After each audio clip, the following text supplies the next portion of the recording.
Les voix m'ont réveillé. Des rires, le tintement des couverts montant à travers le plancher. L'horloge indiquait 18h32, le réveillon de Noël. Je m'étais endormi après le déjeuner, pensant qu'on m'appellerait pour le dîner. Mais le dîner avait commencé sans moi. J'ai descendu l'escalier. La table était pleine, 10 personnes, peut-être plus. Assiette chargée, la dinde dorée déjà à moitié consommée. Madame Dubois a levé les yeux et s'est tue. Les conversations se sont éteintes. Rosalie, pourquoi tu ne m'as pas appelé? Ma fille était en bout de table, Théodore à ses côtés. Son expression portait quelque chose que je n'avais jamais voulu nommer. Du mépris. Théodore a repoussé sa chaise. Oh, désolé, beau papa, on t'a complètement oublié. Loin des yeux, loin du cœur. Il est passé vers la cuisine. J'ai entendu le placard s'ouvrir. Quand il est revenu, il portait le seau en plastique blanc des déchets. Marque de café, épluchure, os de dinde dépouillée, essuie-tout graisseux. Voilà, beau papa, ton assiette? Rosalie a ri, un son aigu et ravi. Maintenant ta nourriture aura la bonne apparence, parasite. Le mot est resté suspendu comme de la fumée. J'ai pris le seau avec précaution, l'ai tenu 3 secondes, puis l'ai posé par terre. Quelque chose en moi ne s'est pas brisé. Il s'est cristallisé. Clair, dur, froid. Je me suis retourné vers l'escalier. Le dos droit, sans regarder en arrière. Derrière moi, Théodore. Bon, tout le monde, revenons à cet excellent repas. J'ai grimpé les marches. L'homme qui avait vécu ici 40 ans, élevé Rosalie seule, tout payé sans rien demander. Cet homme est resté en bas. Celui qui a atteint le sommet était quelqu'un de nouveau. Dans ma chambre, j'ai verrouillé la porte. Clic. En bas, la fête continuait. Il m'avait humilié devant 10 témoins et célébrait. Je me suis assis à mon bureau. La lueur de l'écran illuminait mes mains. Stable, calme, prête. 3 ans, 78 000 euros. Un seau d'ordures. Les comptes allaient être réglés. À 3 heures du matin, j'étais à mon bureau, relevé bancaire, étalé comme des preuves. Je ne pleurais pas. Je calculais. 3 ans de dossier. Chaque relevé, chaque facture, organisée en colonnes. Date, dépenses, montant. Loyer mensuel, 1500 euros. Leur contribution, 0. Service public, 200 euros par mois. 0. Courses, entretien, 0. Mais les cartes de crédit racontaient tout. Théodore, PlayStation, télévision 65 pouces, écouteurs coûteux. Rosalie, boutique, restaurant, spa. Total à 3h47, 78 247 euros. À 6h, j'ai appelé la banque. Banque Populaire, Stéphanie à votre service. Léo Mercier. Je retire un utilisateur autorisé de ma carte. Rosalie retirée. Puis Théodore. Puis les cartes de débit. Code PIN changé. Mot de passe. SO 2025. À 7h, toutes les connexions financières étaient coupées. J'ai sorti ma valise. 7 sous-vêtements, 3 chemises, mon ordinateur, mes papiers d'assurance, le tableur. À 7h30, j'ai laissé une note sur le comptoir. Parti rendre visite à des amis. De retour dans quelques jours. Ma Peugeot m'attendait dans l'allée. Je suis parti vers l'est sur la RN 88, loin de Toulouse. 25 km plus loin. Le motel du Soleil. Enseigne, chambre libre, clignotante. 7 nuits, espèces uniquement. 500 euros en billets de vin. Chambre 217. Mur beige, couvre-lit fleuri. Mon téléphone silencieux. À cette heure, ils avaient peut-être découvert que les cartes ne fonctionnaient plus. J'ai ouvert mon ordinateur. Email à maître Marguerite Dubois, spécialisée en abus financiers. Dehors, le trafic bourdonnait. Dedans, je commençais à reprendre ce qui était à moi. Pas en colère. Juste fini. Mon téléphone a vibré vers midi. Le fixe de la maison. Je l'ai laissé sur messagerie. Puis Théodore. Puis Rosalie. Je suis revenu à mes recherches sur le droit immobilier. Je savais exactement ce qui se passait. Théodore à la Fnac, chariot plein. La carte refusée. Il réessayerait, incrédule. Rosalie au carrefour, même scène. Visage rougissant, chariot abandonné. Vers 13h30, j'ai écouté les messages. Rosalie, premier. Papa, rappelle-moi, on doit parler. Confusion, pas encore de peur. Deuxième, les cartes ne marchent pas. Il s'est passé quelque chose avec la banque? Troisième, je sais que tu es contrarié. C'était une blague qui est allée trop loin. Rappelle-moi s'il te plaît. Ce qu'elle ne disait pas, je suis désolé. Théodore n'a laissé aucun message. La troisième fois, écoute vieux. Clic. Il s'était ravisé. J'ai tout effacé.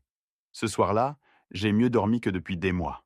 Pas de pas au-dessus, pas de voix, pas de tension. Juste la climatisation et les camions sur l'autoroute.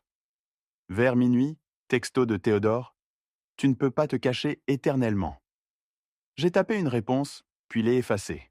Qu'il se demande. Le silence était sa propre réponse. L'incertitude, un outil que je commençais à maîtriser. Le trajet a pris 19 minutes. Cabinet de Maître Koval, 3e étage d'un bâtiment en briques. Pas d'ascenseur. À 9h58, j'ai poussé la porte. Un homme est apparu.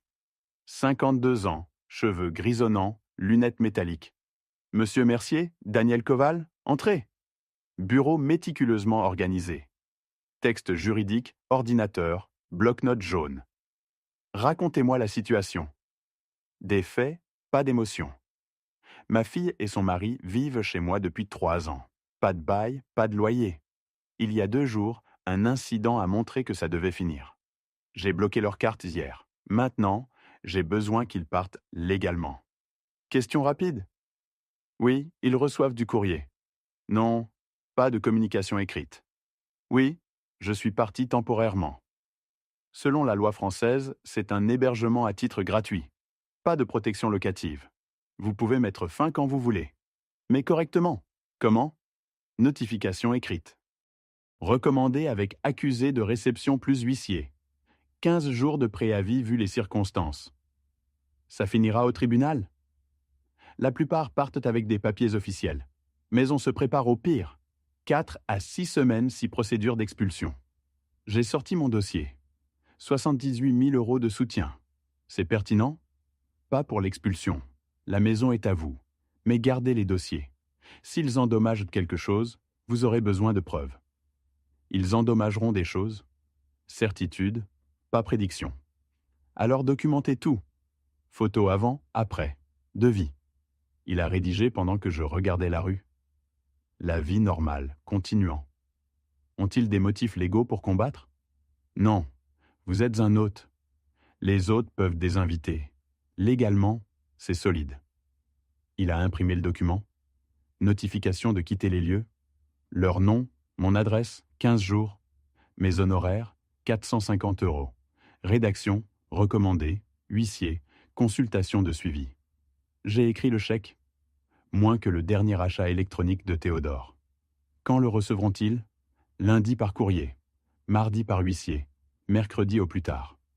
De retour dans ma voiture, 2 appels manqués. Je n'ai pas écouté. 15 jours. C'est tout ce qu'ils avaient. 4 jours au motel avaient suffi. Mardi après-midi, j'ai quitté le motel du Soleil et roulé vers Toulouse. Ma maison semblait inchangée. Même crépi beige, même haies envahies. Je me suis garé à 15 heures. Le dossier en cuir sur le siège passager, usé par 40 ans. À l'intérieur, 2 copies de la notification. Valise laissée dans le coffre. Je la récupérerai plus tard. La clé a tourné. Voix du salon, télévision, puis silence. Des pas. Théodore est apparu, visage passant de la surprise à une chaleur artificielle. Beau papa, tu es de retour. On était mort d'inquiétude. Je suis passé devant lui vers la salle à manger, Rosalie derrière. Papa, on est tellement contents. On doit parler. La table contenait encore le centre de Noël. Fleurs fanées dans le vase en cristal de ma femme. J'ai posé le dossier, l'ai ouvert avec précision. 2 documents, bornette, sceaux officiels. Une copie vers Rosalie. La seconde devant Théodore. Vous avez 15 jours pour trouver un autre logement. Théodore a attrapé sa copie. Son sourire s'est évaporé. Quoi? Tu ne peux pas faire ça. C'est ma maison aussi. J'ai investi du travail, ici. Mensonge. Il n'avait jamais rien réparé. Le papier de Rosalie tremblait. Elle a regardé l'entête et son visage s'est effondré. Sanglots immédiats, forts, calculés. Tu jettes ta propre fille à la rue? Quel genre de père es-tu? Le genre qui t'a donné 3 ans de soutien et a reçu un seau d'ordures en retour. Théodore a frappé la table. On s'est excusé. C'était une blague. Personne ne s'est excusé. Et ce n'était pas une blague. On est désolé maintenant. On va arranger ça. Vous avez 2 semaines. La notification est légale. Cherchez des appartements. Je me suis tourné vers l'escalier. Derrière moi, Théodore. Tu as engagé un avocat contre ta propre famille? Pas de réponse. 13 marches, grimpées des milliers de fois avec le poids de prétendre. Maintenant, libéré. J'ai fermé ma porte. Le verrou a tourné. Clic. À travers, leur voix continuait. Rage, chagrin théâtral. J'ai ouvert mon ordinateur. Calendrier. 10 décembre, encerclé en rouge. Téléphone vibrant.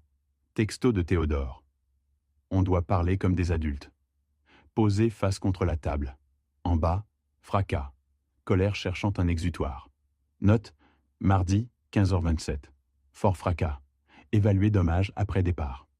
Documentation commencée. Le lendemain, je suis descendu pour le café. Théodore dans la cuisine, adossé au comptoir. On doit parler? J'écoute. Cafetière démarrée. J'ai parlé à un avocat. Les contrats oraux sont contraignants. On avait un accord. On va prétendre ça au tribunal. Je me suis tourné. Alors dépose ta plainte. Mon avocat est prêt. Tu n'as pas... J'ai 3 ans de relevé montrant que j'ai tout financé. Je suis comptable, Théodore. Je documente tout. Sa confiance s'est fissurée. Il bluffait. C'est ridicule. Il a quitté la cuisine. Cet après-midi, coup doux à ma porte. Rosalie. Papa, je peux entrer? J'ai ouvert à moitié, sans reculer. Yeux rouges. Larmes plus convaincantes cette fois. On peut vraiment parler? Il n'y a rien à discuter. Mais papa, maman n'aurait pas voulu ça. Elle voudrait qu'on arrange les choses, qu'on se pardonne. Ma mâchoire s'est serrée. Première fissure dans mon calme. N'utilise pas son nom. Plus dur que prévu. Pas après m'avoir appelé parasite à la table qu'elle a achetée avec son salaire d'enseignante. Pas après m'avoir traité comme une ordure dans la maison qu'elle aimait. Rosalie a reculé, surprise.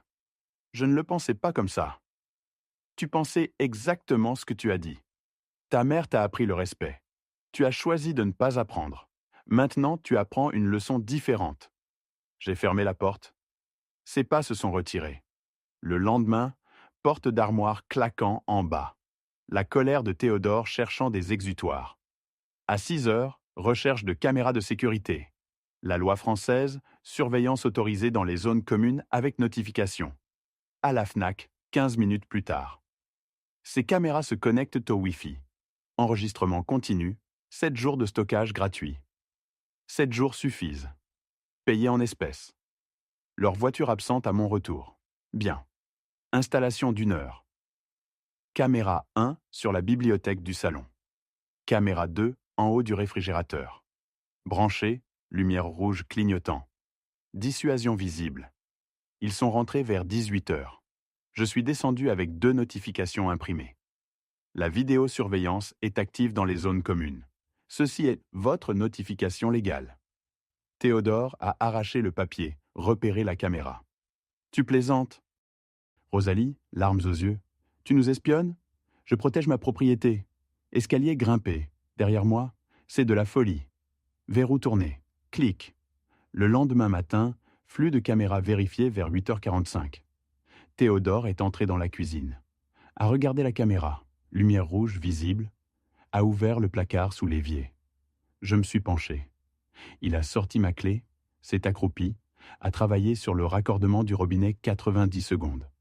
L'eau a commencé à goûter, puis s'est arrêtée. Clé remplacée. Il est parti. Fichier enregistré. Sabotage, cuisine. 29 NOV 0947.mpk. Dimanche, plombier agréé appelé. Documentation essentielle. Arrivé en 2 heures. Lampe torche sous l'évier.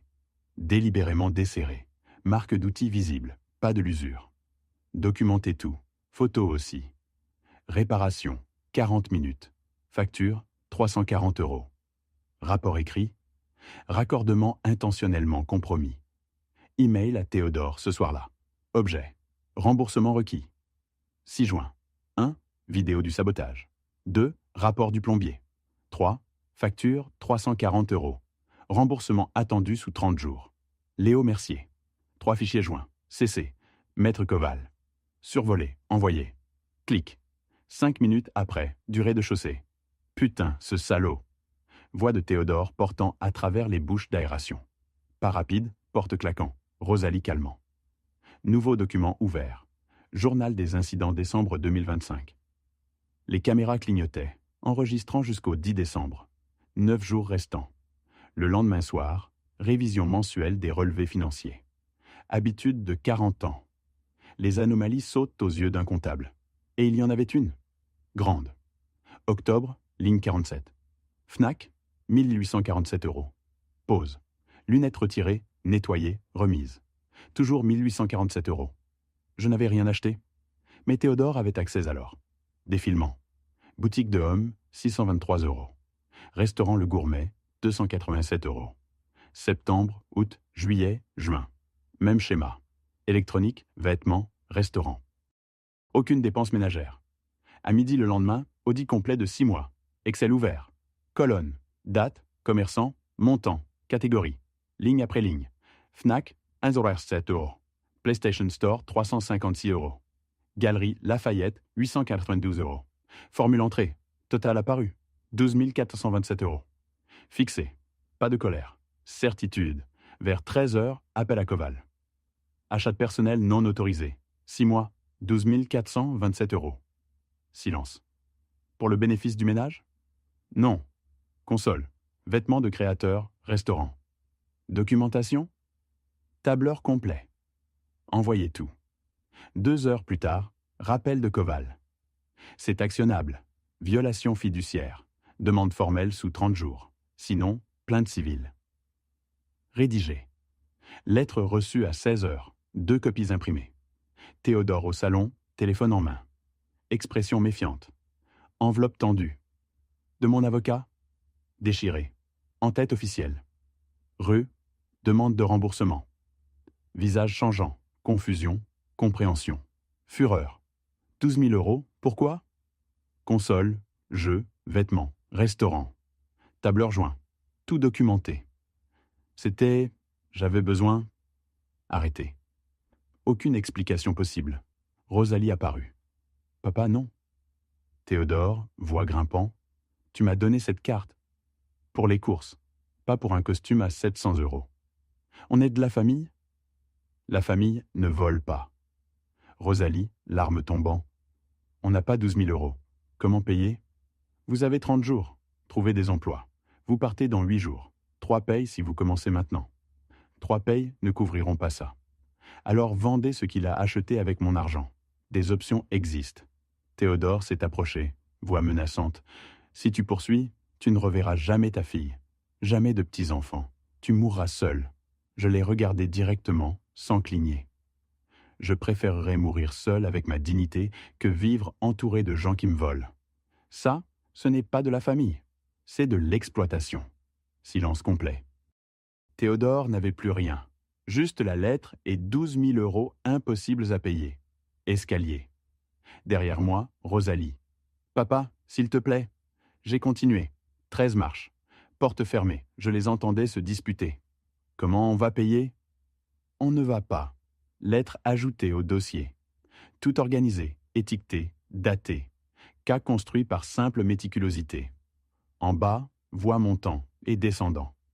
Plus mon problème. 8 jours jusqu'au 10 décembre. Le lendemain matin, la maison se sentait différente.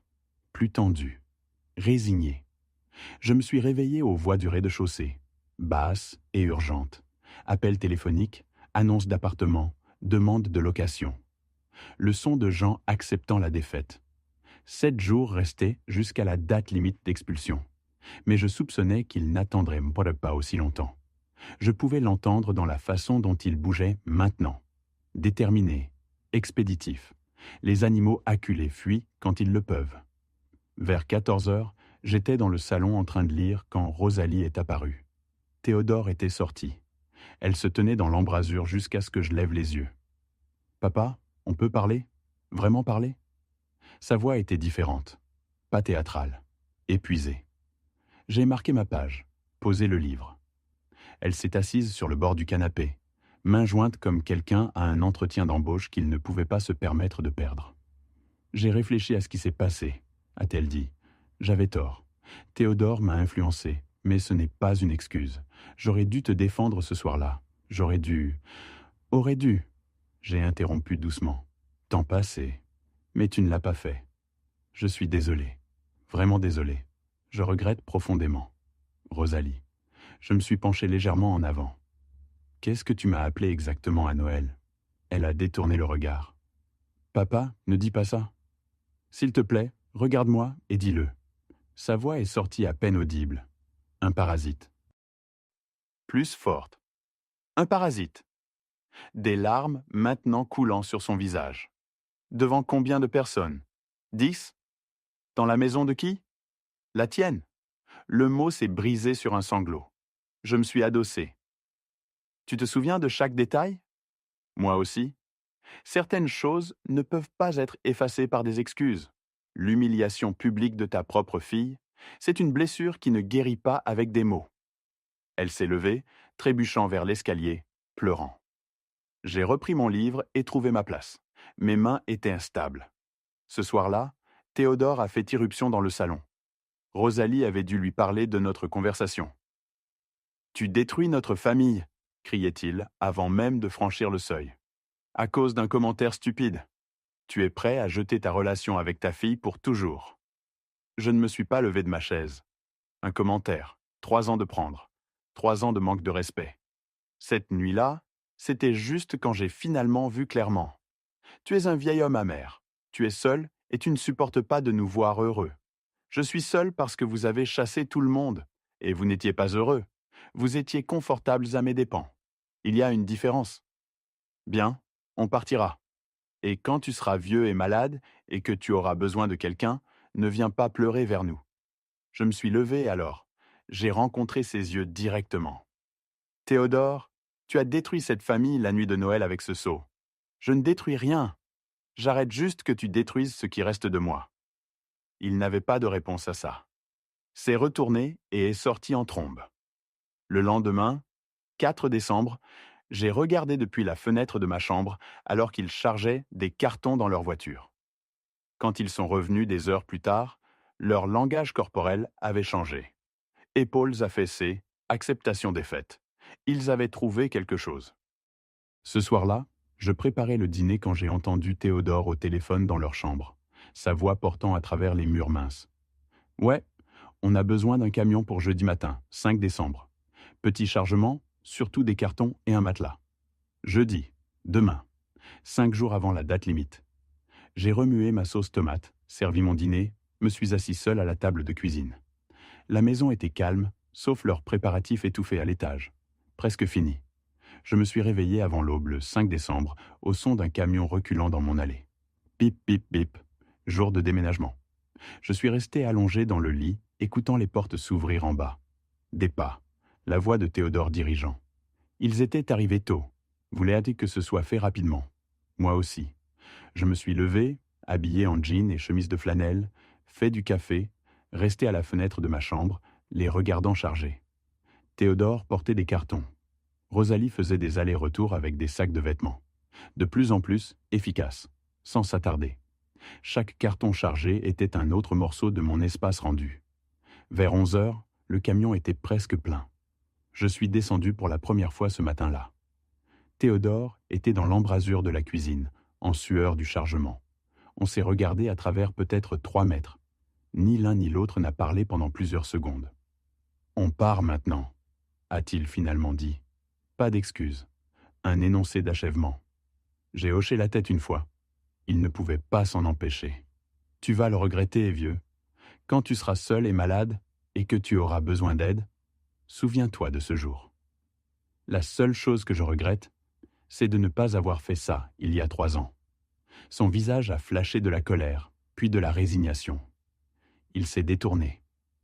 Rosalie est apparue, où il s'était tenu. M'a regardé avec des yeux épuisés. A ouvert la bouche. Rien n'est sorti. Qu'y avait-il encore à dire? Elle avait essayé les excuses, la manipulation, les larmes. Tout avait échoué. Elle m'a juste regardé pendant 3 secondes, puis s'est retournée et a marché vers la porte. Je n'ai pas appelé, ne l'ai pas arrêtée.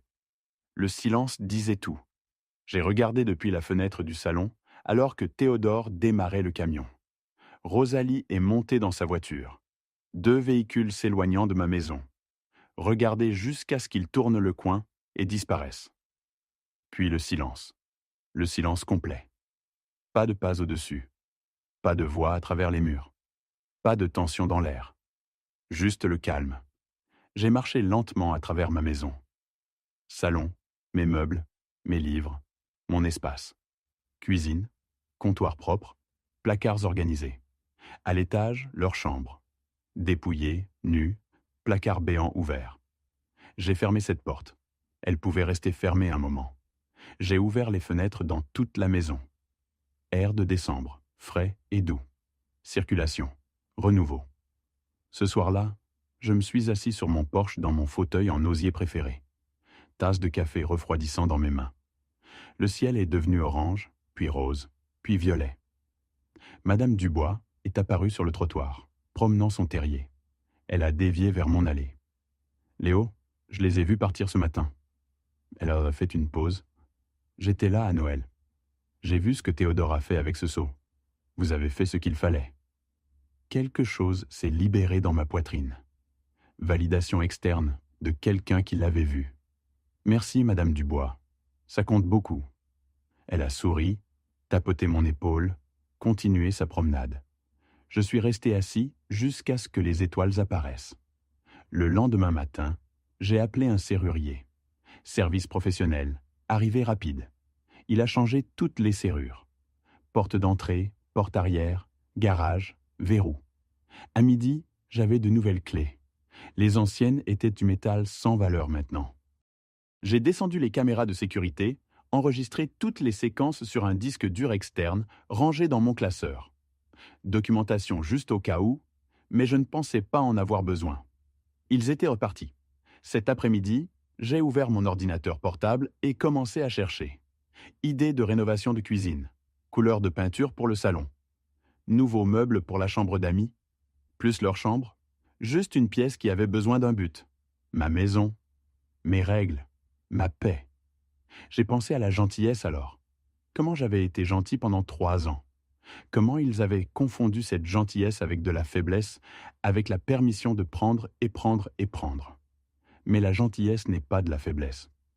Je comprenais ça maintenant. Permettre l'exploitation, ça, c'est la trahison. Pas d'eux, de soi-même. J'avais réclamé ma maison. J'avais réclamé ma dignité.